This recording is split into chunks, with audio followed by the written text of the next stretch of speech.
Hi everybody, welcome back to the channel. Today I am going to repot my cherry tomato plants. The reason why it's taken me so long is because when I was hardening them off probably about a month or so ago, I came home and it was raining that day, and when I came home all the plants were outside, of course, and they were just laying flat. I'm like, oh my goodness, let me hurry up and get these in the house because I don't want them to have too much water and die. So I picked up the thing that it's sitting on here, and when I picked it up, they all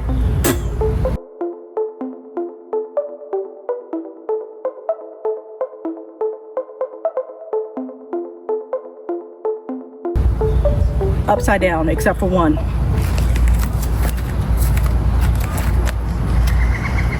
This is the one that didn't fall over. The rest fell over, so I don't even know if they're going to grow because they've been at this height for a very long time.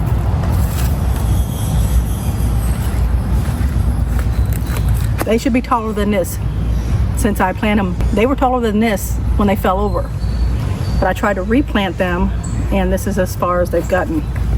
All of them had 4 in it when I planted them. This one was only left with 1 after it fell over. This one still has 4 in it, but I'm having to put little not zip ties, but bread ties and little sticks to hold them up so they don't fall over. So I'm gonna replant them now.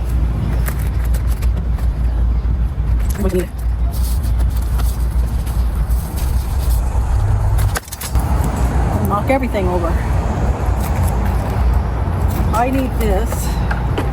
Put in one of them. And probably I can start with these until they get taller.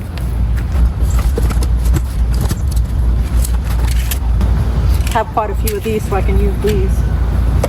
So let's go ahead and get into that.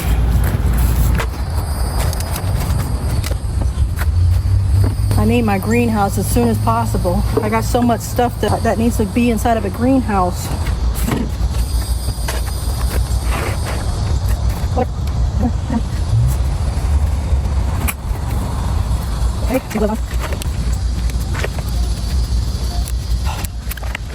These ones here, after I brought them back inside, I left them inside for another month before I started hardening them up again.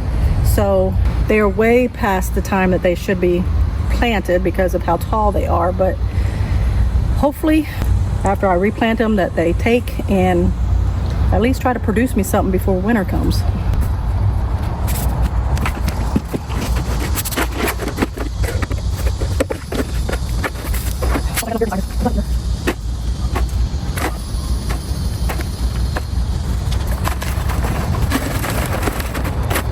This is one I got today.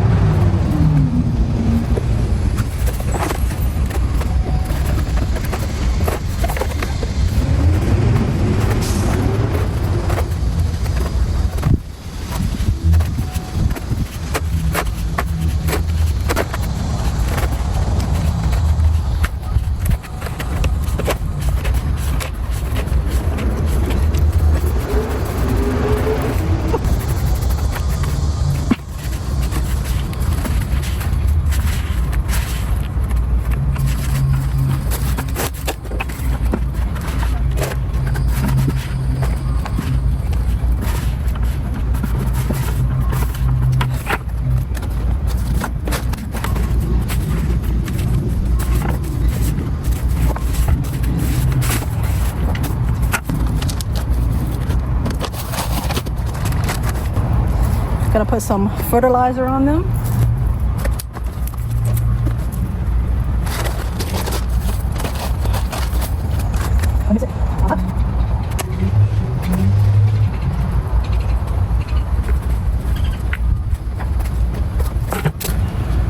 I think I will put the small ones here inside this small one here. Since they're small and it might not even take, who knows?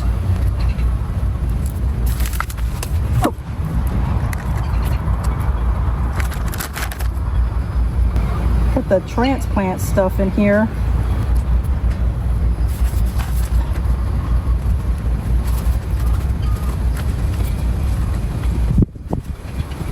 Oh, this one broke.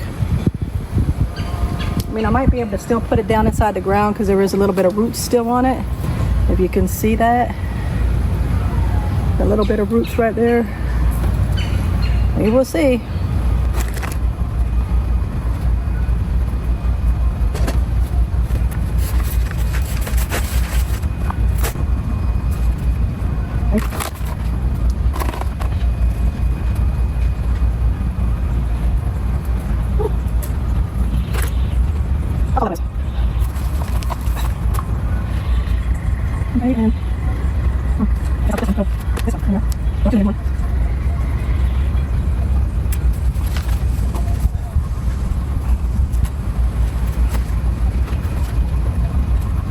Okay, look at this in here. This needs a, I don't know why they didn't make it to where this thing can go, like double stack it. And then,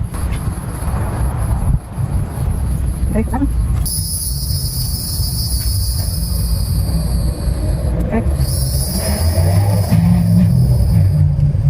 And of course, if you've been watching my channel, you know I use this for the transplant.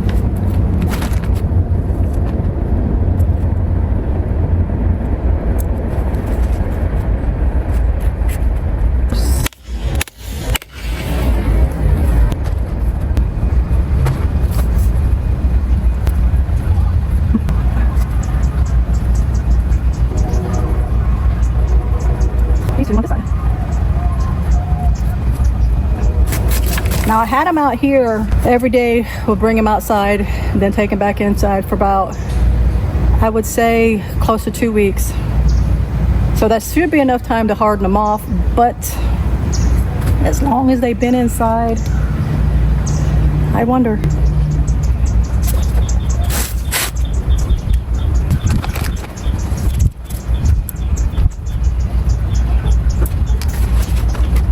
You can see they got a little bit of roots that's all through here. It's not a lot, but it's enough to hopefully keep them going. Okay.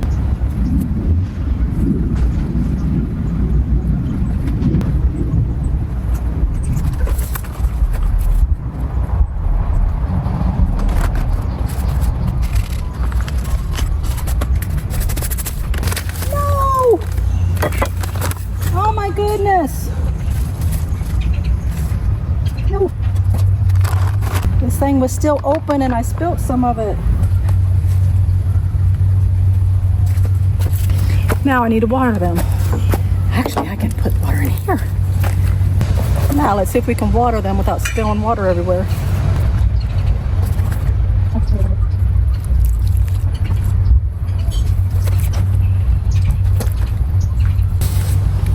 Well, I guess the less water that's in that thing, the more it doesn't work. If there's a lot of water in it, it pours out just fine. So that's gonna be it. Now I just gotta wait to see what happens. Are they going to bloom, take off, or be a dud and fail? I'm hoping these ones take off. I'm hoping that the heat out here isn't too much for them because I waited till it got a little bit cooler. It hasn't been real hot like up in the 90s. It's been in the 80s. So I'm hoping that they'll be okay. We can look at, like here, I have some tomatoes growing. See, I have some, and I'm not having to worry about those bugs anymore. I'm not sure if it was from, oh, look at that one, it's split. And then there's a few back here. But I'm not sure if it was the stuff that Casey put on here or if it was just the season for them to be gone. I mean, the leaves, some of the leaves are still wilting. And I keep trying to pull them off just in case it's like from some disease or something. So if it's not, then I guess it doesn't matter if they're there. So taking them off would help, just to be on the safe side. I got other stuff still growing. I got, of course, my flowers. They're still growing. But I still have peppers growing. And in here, there was a lot of pepper seeds. And the pepper seeds that's why I have so many peppers, because the peppers were growing everywhere. Put that in there. And got my watermelon here still growing. That's my potatoes. They're getting close. They're almost dying. I hope I have potatoes in it this time. I mean, it's the biggest pot we have, so I'm hoping that something is in there. But that's going to be all for the day. I got all these transplanted, and we'll see you in the next one. Few moments later.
Some of these plants, when I'm watering them, they drink so much water. And then, like, I water them in the morning time, but then, like, now it hasn't even been like 5 hours, I think, since I last watered them, because I got stuff I need to do, and I'm not going to be coming back to the property. But some of them are so dry. Like, how are you so dry? And I watered it like 5 hours ago. Makes no sense to me. The next day. Hey, well, it rained late yesterday, so the ground's pretty wet, or damp anyway. And so this morning I've been kind of going around and looking for pieces of glass, because after it rains on this property, it tends to bring up pieces of glass. So I found actually a lot of glass, some big chunks in places that I didn't think that there was any glass. So I'm picking up glass and picking up some trash, and I'm looking around at this area where we're going to put the Japanese garden. Now, I want to go ahead and level it out. It hasn't been leveled out, so I'm going to get these tarps up and get the hard rake and see if I can shovel some things around and get it leveled out pretty good. And if you can see these bricks right here that I have down here, these are old bricks that we had. What I want to do is, it seems like just for the area where this Japanese garden is that the area right here kind of slopes down. Now I've got the pathway coming through here, and I just want to kind of play around with the idea and put the bricks here and stack them up just to see what it would look like as a kind of like a barrier between the garden area over here and the pathway that is coming through here, and see if, as I'm putting the dirt down here, what I'm thinking is going to happen is when I start bringing it down here, the leveling of the dirt is going to be higher than the pathway. So I want to put those here just to see if that looks decent. I don't know if it will look decent. It just came to my mind, and I like to kind of play around with things and see what they look like, see if it resonates with me and if it looks good. Oftentimes people kind of see the after product of something, and it's something that maybe they couldn't have envisioned, and they would wonder, like, how do you do that? Like, where do you get the inspiration? Like, how can you just put something together like that and it look like, take it from this to this, and it looks so good and so different? Like, where does that imagination and that vision come from? And for me, it's kind of like looking inward a little bit. When I have a desire to get a thing done, I typically, it has to resonate with me. So I have to play around with it a little bit, see what it looks like, and it has to, as folks often say, speak to me. And I think that when people say speak to them, what that essentially means is that it speaks to either their heart or their soul, really. I think when it resonates out here and it resonates in here, then it clicks, it makes sense. And so when it speaks to your soul, it really feels like home. And that's such a solidifying and validating feeling. And when you're working on a project and that signal comes through, then you know. Like, you know when you know. It clicks. People often say it about love, for example. Like, when you know, you know. Well, it's when it speaks to you. It's when it speaks to your soul, when it speaks to who you are at your core. And it resonates and it makes sense inside and out. So I'm gonna play around with this and see. You know, it might not be a good idea. It might be a good idea. I'll find out. So let's go ahead and get started. I'm gonna move these tarps out of the way. I'm gonna get the hard rig, and then I'm going to start leveling this out and see if I don't work up too much of a sweat, because it's humid out here. Like I said, it rained yesterday late evening. So let's go ahead and get started.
Now what I'm seeing here is I've gotten this over here.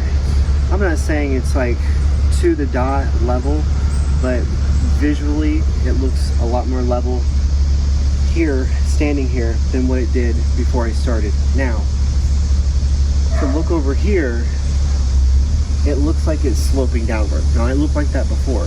However, I don't want to pull so much dirt from here that now this dirt in this area is sitting below the pathway, because the gazebo is right over here. It's not, but maybe I would say maybe almost 20 feet away from me, and that gazebo flooded from the area here. So the water came in, it went down the pathway, and it went down, and it was over here in this area, and this was kind of built up a little bit, and so it flooded down into the gazebo. Now, I want to make sure that this still stays level and everything's level, so all of the ground around here has a good chance of absorbing the water from the rain without it having a chance to slide in one direction. Now, I've thought about putting in some, what are they called? Like drainage, possibly, especially maybe near the gazebo or maybe near this area. Something where if it does rain pretty heavy, which tends to do in Central Florida, especially around hurricane season, things like that, or it could be just at any point in time you get a downpour and it's just a heavy downpour, and it can be like a flash flood. So I'm thinking of putting, possibly, I'm not sure yet, but thinking of putting a pond inside of this area, and maybe something that covers that pond from the leaves falling from the trees that are here, because there's 3 trees here. So when we did the pool, when we dug out the pool, that's a 14-foot pole circular, or a pole, 14-foot pool, and it's circular. And so all of that dirt had to go somewhere. Well, we didn't just like throw it out. We've actually used some of it around the property to level out some of the areas. But there is an area over off to the side where we offloaded a lot of that dirt and kind of flattened it out, just in case we were going to leave it there if we didn't need it. But also if we needed it, we can go back and just like scrape up that dirt in the area, put it in the wheelbarrow or put it in the back of the truck and haul it over and pull it out. I'm thinking that's what I might have to do over here with this area, is to put some dirt over here because it's still sloping down. I don't know if that's a good thing or if it's a bad thing, but what I do want to do is go ahead and start with those bricks. I'm going to level the area out over there next to the pathway and then start putting those bricks in, and just to see what it looks like, to see, I guess, like how much more dirt I would have to put in the area behind those bricks in order for it to maybe level up a little bit. But this over here, in this area, this is kind of like where it flooded at. And the interesting thing is it didn't really sink down into this area over here. It went that way.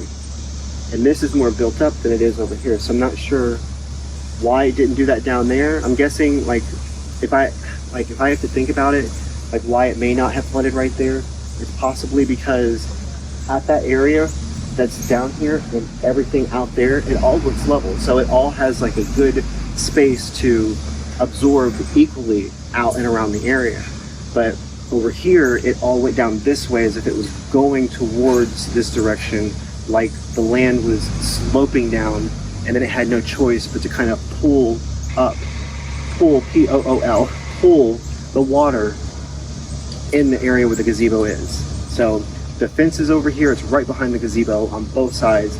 So maybe that's the reason why, I'm not sure, but I'm gonna come over here and I'm going to level this area out a little bit and go ahead and put those down so we can see what it looks like. So let's go ahead and do that.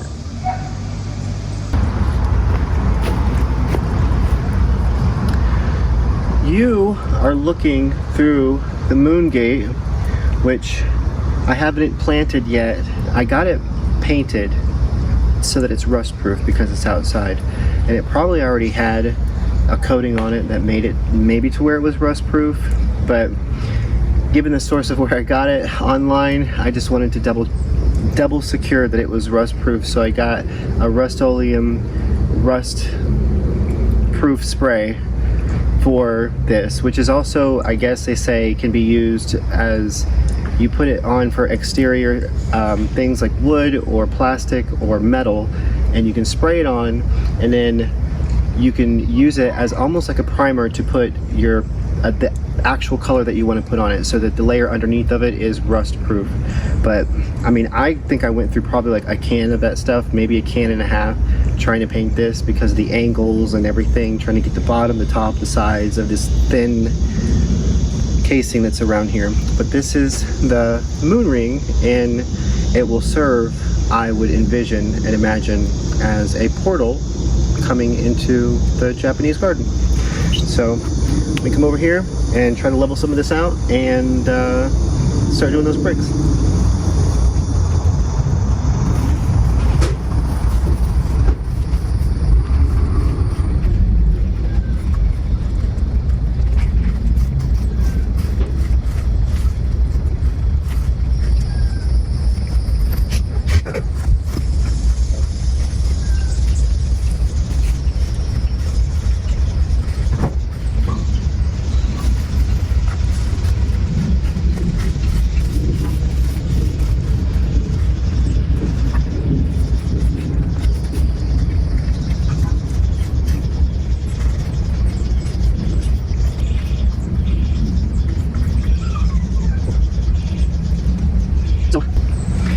like I said with over here, that the water, when it rained and it flooded up over into this area near the gazebo, it didn't actually flow down into this area. Again, it's pretty flat over here, even leading up to the spot where it appears to dip down over here and where the Japanese garden would be. So I just leveled it out for the sake of the bricks themselves to be leveled over here so I can see what it looks like.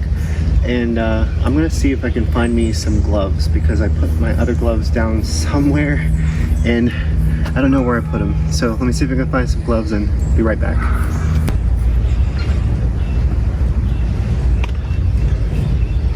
So I moved you a little bit to maybe get a better angle here. It's difficult kind of with the plants that are over here, but I think this will be fine. If it's not, I'll pick up the camera and move it over and show around the area where I put this up at. Hopefully it looks all right.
Well,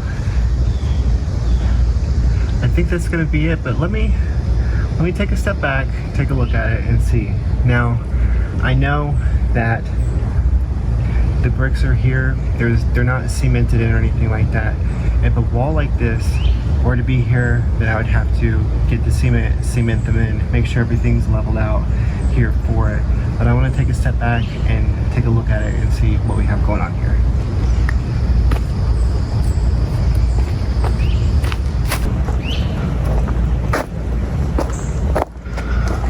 Well, that's it. It's 3 bricks high, and I don't know. I'm not quite sure how I feel about it. I might have to sit with it for a moment and see what I think. Although what I will say is that I thought that with the green plants right here, this one, and this one being behind that it probably wouldn't look right. What do you think? I think it looks all right, at least that part of it, but here I'm not sure. I mean, I think it looks all right. I think it looks all right. And then as you're going around here, it just adds like an extra element into the pathway. But over here, there's already the bricks that are down over here. So it kind of blends in right along with the pathway. So I think we back up. Those are, the bricks are there. The pathway goes into the gazebo over there. It comes down through here. The moon gate is right here, and then the pathway. I don't know, I think maybe sometimes it's the angle that I'm looking at it, but like if I look here, I like that curve. What do you think? Yeah. I like that. It just, I think I do like this. It adds an extra element to it. And yeah, and you know, to me, I think it looks pretty good. I'm gonna sit with it at least, you know, for a day or two. I've got some time. There's no rush with it, but I want to kind of get the entire envision of some of the other elements that'll be added in, some of the plants that'll go in, some of the scenery that'll be here, if it kind of blends well. Because in some of the Japanese gardens that I've seen, I haven't actually been to a Japanese garden in person. I know I should probably have been to a Japanese garden before making a Japanese garden, but with the age of the internet, you can practically go anywhere and see the things that you couldn't see in person online. So my mom and I, we're gonna head to Lowe's, and we're gonna look at some things possibly for this. I'm gonna check out some things and some other things that we're working on here, and it'll give me some time to maybe think about it and maybe talk with her about it. I'm sure she'll come out and look at it and see it and tell me. She's probably going to say it looks good, because it probably does. But, you know, when I want to make that connection, like I had told you earlier about the connection from out here, the external to the internal, that feeling like home, the feeling like, you know, that it clicks. Sometimes it can take some time at first when you're looking at something. It's like, I don't know, you know, but then some things kind of fall together and it kind of just makes sense. But I really like the idea of bricks outdoors. Even if you have like an outdoor patio or like a gazebo, for instance, or some type of structure where you're out from underneath the elements, out from underneath the sun. If you were to have like even, you know, bricks that are laid out as the foundation of the surface that you had to walk on, so you're not walking on dirt or grass or something like that, I think that it just kind of blends in very well. Bricks, I think, blend in very well with outdoor elements. However, I have never, in the photos that I've seen bricks inside of a Japanese garden. I normally see types of stones, large stones, things like that, but that's okay, because there are some different elements that are within this backyard, and this Japanese garden will be just one aspect of the backyard. So as long as everything flows organically and it blends in, I think it'll be good, and I think that this is good. So let's leave it at that, and let me see where it takes me in my mind, creatively creatively in my mind. Let's see where it goes and see if it falls, if it resonates, if it feels like that home feeling, if something clicks and it makes sense. So yeah, well, I'm off to possibly, I'm gonna have to get changed, get a shower, get changed, and we're gonna head out to meet up with my mom and head out to Lowe's so we can look around there and play in the store a little bit and see what we can't come up with. Several days later. Well, I was out here watering my plants this morning. I accidentally hit the watermelon, and look.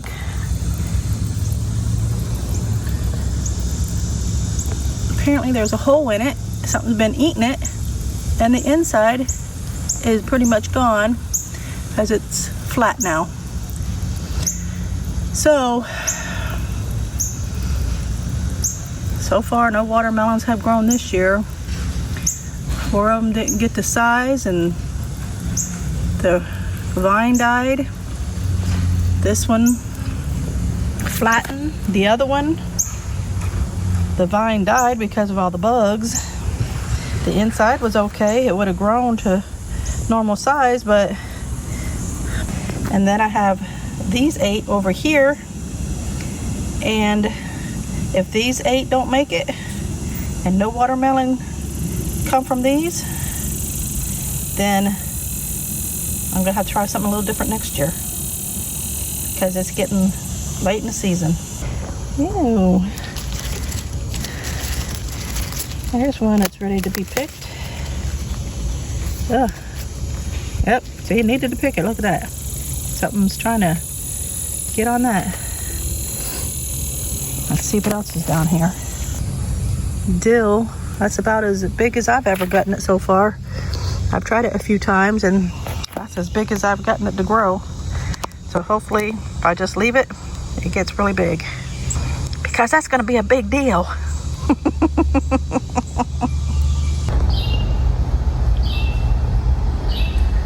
Get the pretty butterfly. Anybody know what kind that is? There it goes. When I was out in the yard this morning, I was moving the wood off the trailer, and I was over by the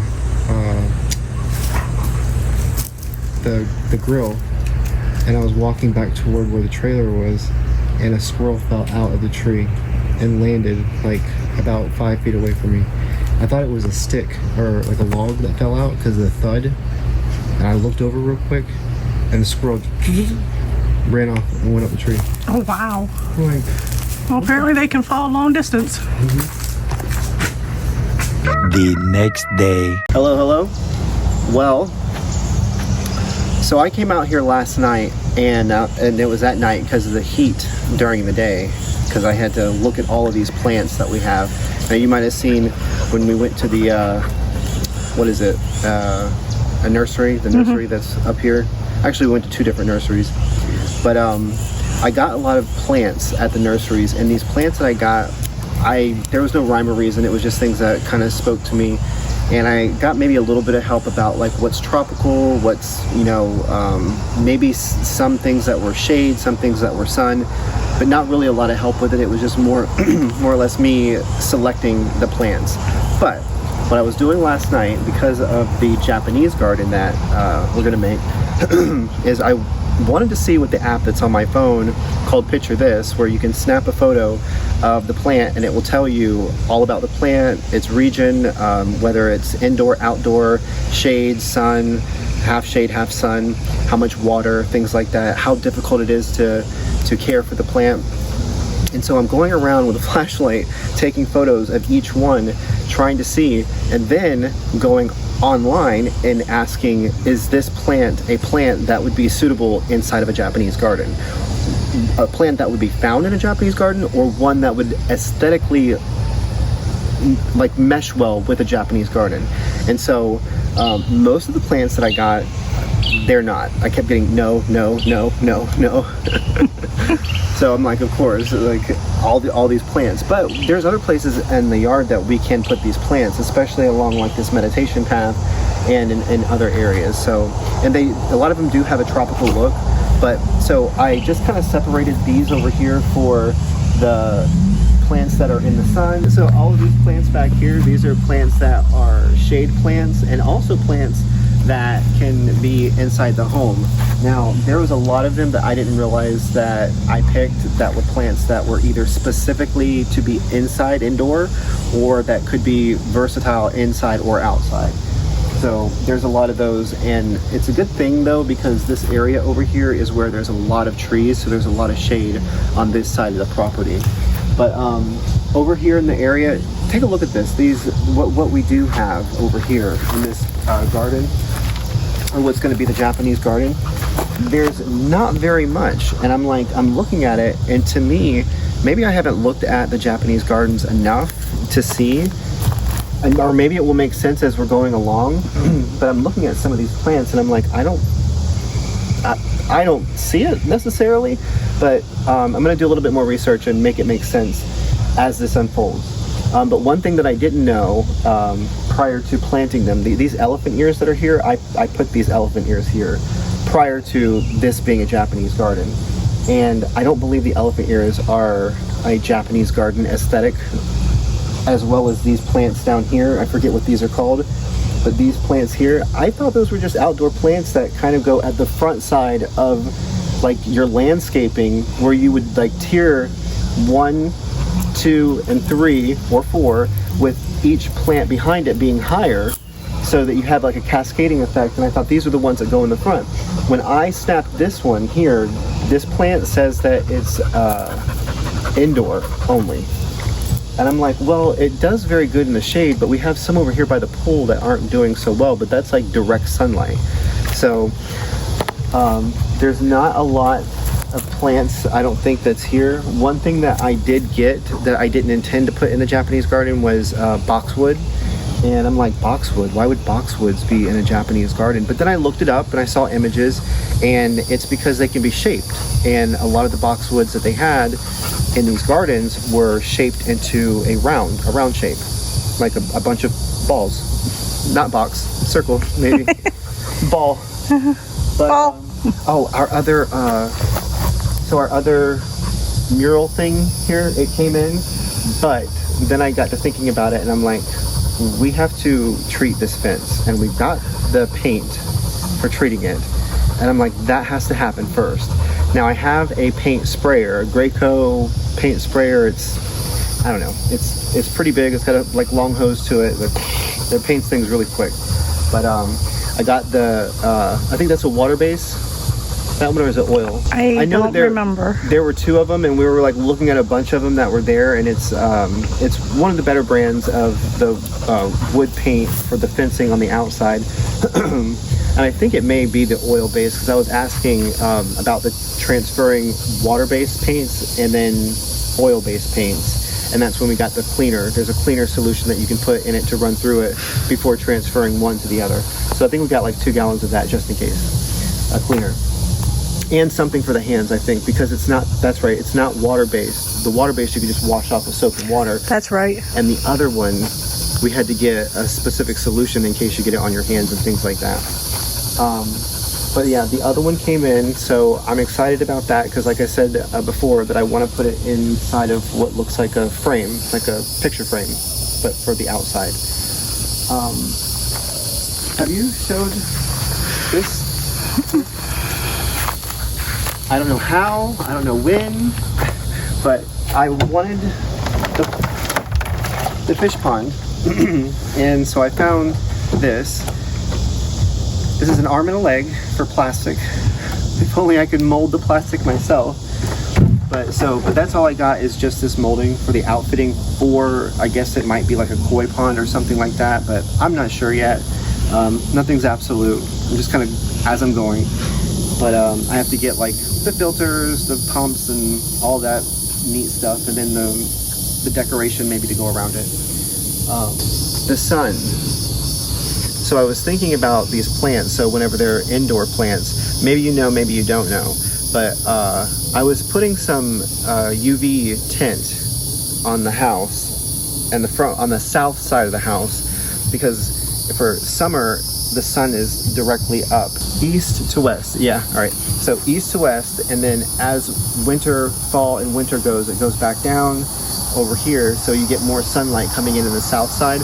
And so my question that I had was, if I put this UV tint up, which is to block UV rays from coming in, because there's different types of sunlight. I didn't realize that there's different types of sunlight. So there's the light, and that's fine. There's not a lot of heat, I don't think, in the light, but then the UV that you cannot see, the UV has heat.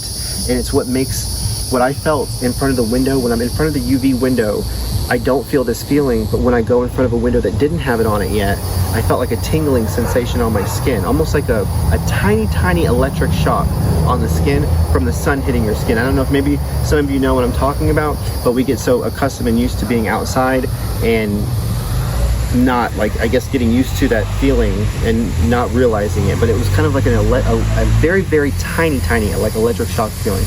But so the plants inside with the UV tint, that's good for the plants, because the UV rays from the sun that we can't see is what gives us sunburn, and it's what also burns the plants if they're in direct sunlight for too long, those UV rays.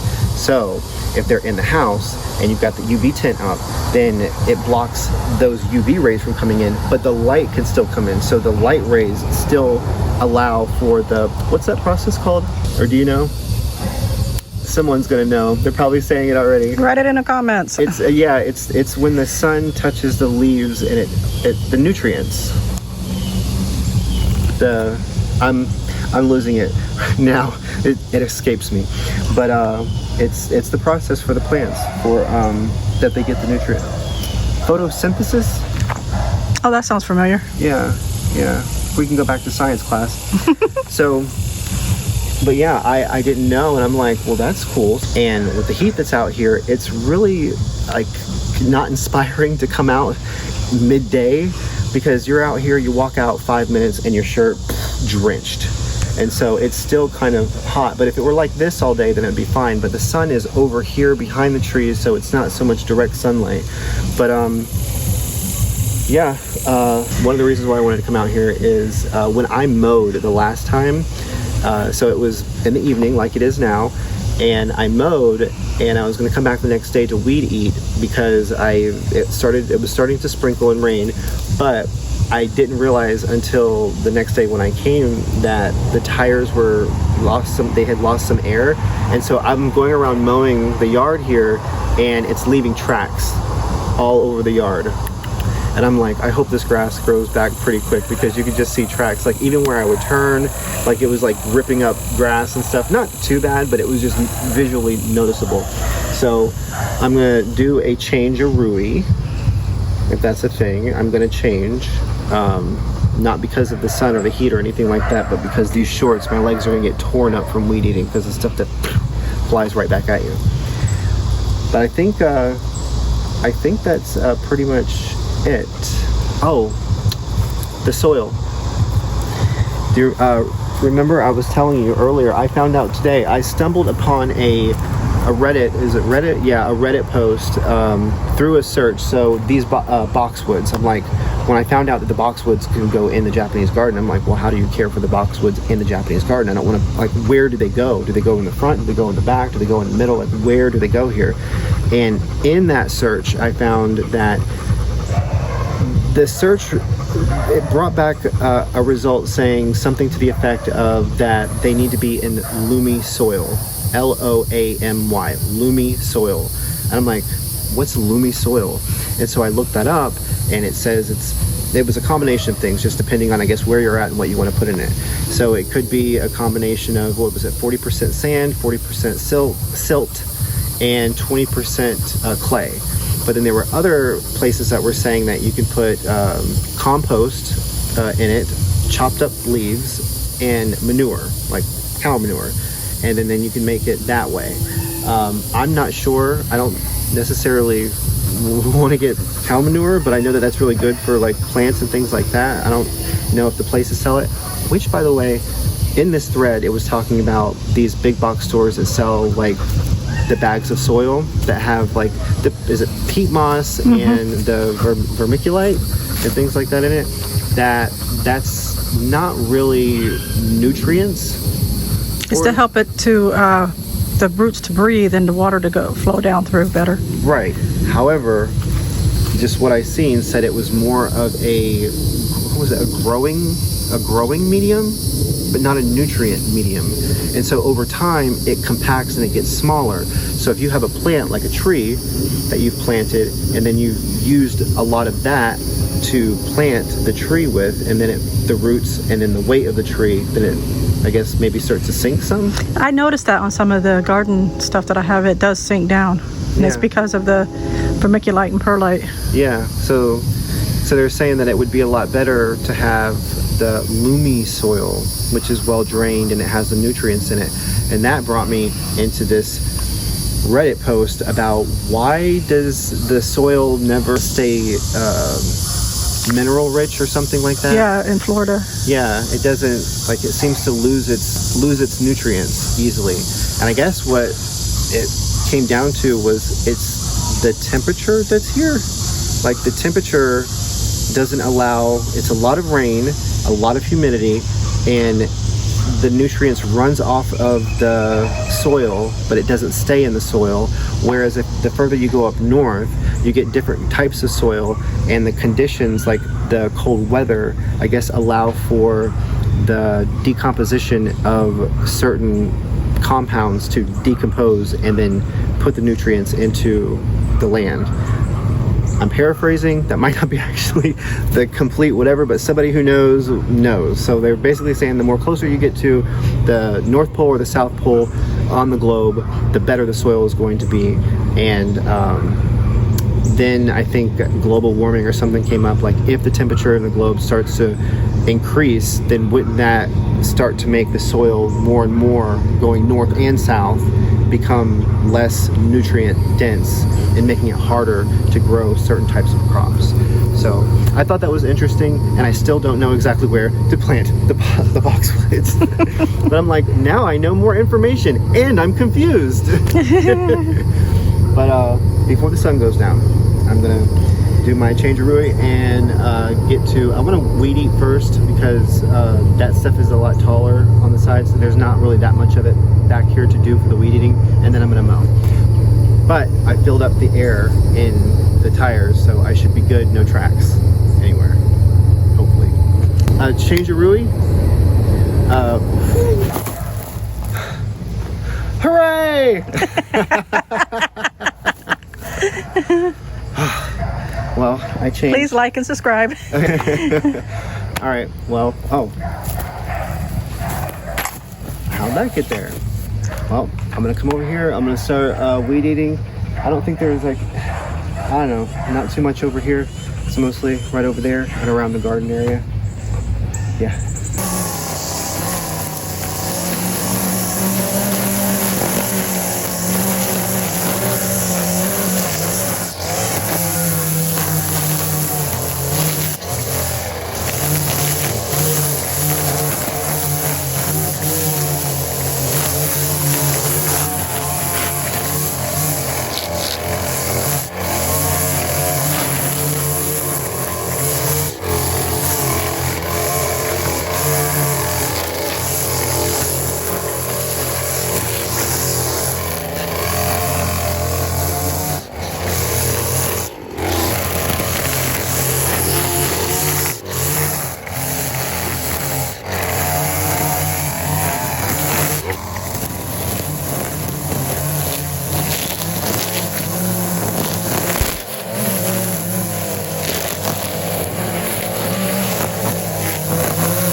Well, I think that might be it.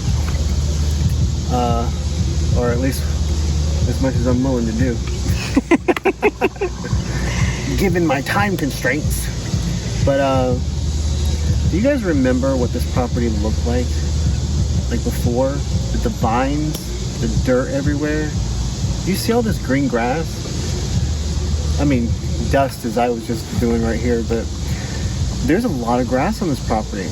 My mom did a really good job for like a hot month there. She was coming out, and every day she was going through and picking like buckets of weeds, stuff that I know it wasn't in my capacity, because she was going under the ground for this stuff. Like she was like groundhogging it or something. Or a mole or what? What's that? Mole. That? It's a mole. Yeah, it's on this property. I seen it over by the moon gate. Just the humps in the dirt. But I mean, it's come such a long way from what it looked like. I mean, the overgrowth that it was when we first got here to getting it all cleared out, and it just looked like it's a big piece of dirt. Dusty dirt. And it's just the grass is growing in, and I mean, we put some seeds down and stuff, but the grass, the best grass that's out here is the grass that grew on its own. That's not the seeds. Because I think there's a good amount of this stuff right here, that seed, that is over here, and that's where all this dust is. That's where we put a lot of seeds down over here. Yeah, but yeah, over there, that's the grass that has been growing. I mean, the weeds, of course, are still trying to come up and everything, but just like to look at it, it's like, that's amazing that you can put the effort in and get something like that accomplished. And all this green grass. That's what we wanted. This grass. Grows all around and around. The green grass grows all around. And the green grass grows all around and around, and the green grass grows all around. Yes. So, well, I'll see if there's some touch-up things I need to do here and there before the sun falls on us, or actually the darkness falls on us. Something darkness falls.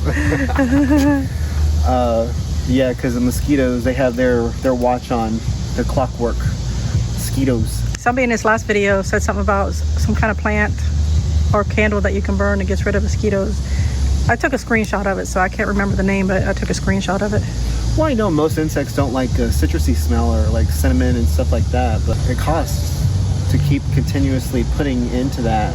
I mean, they're only out for about like maybe an hour, hour and a half, I've noticed. But if I get the DEET, they're not on me. And you don't have to put too much of it on. If you spray it, you can wipe it on, so you don't have to like. But yeah, I mean, I think it's looking pretty good. I mean, the grass aspect of it anyway. Yeah. And then there's, you know, the things that we're doing or whatever. Then along. Winter's gonna hit and it's all gonna turn brown. I hope not, but. Are you talking about the plants and stuff? No, the grass. Oh, the grass? I mean, it depends. It depends on what type of grass it is. If it will, it depends on how cold it gets also. But it's fine. Like, it goes dormant and then it comes back. Yeah. Just like some of them plants are probably gonna do the same thing. I'm not throwing them plants out. Oh yeah, because that one that has a purple flower, that I thought it was an elephant ear growing, and it was one of them purple flowers. I can't think of the name off the top of my head right now, but. Oh. Yeah, there's some in some of the pots that are over there. Yeah. And those, we didn't buy those, did we? I mean, I think you bought like in this batch of stuff that we've got. No. So like they just popped up where like. Yeah. From ones that we had like a few years ago. Yeah, I mean, it must have been something in some of the pots that we brought over here. Yeah. Yeah, so we brought the pots. Well, a sigh of relief. Deep breath in. Gotta make that noise. A sigh of relief. And then we're out. We'll see you. Bye.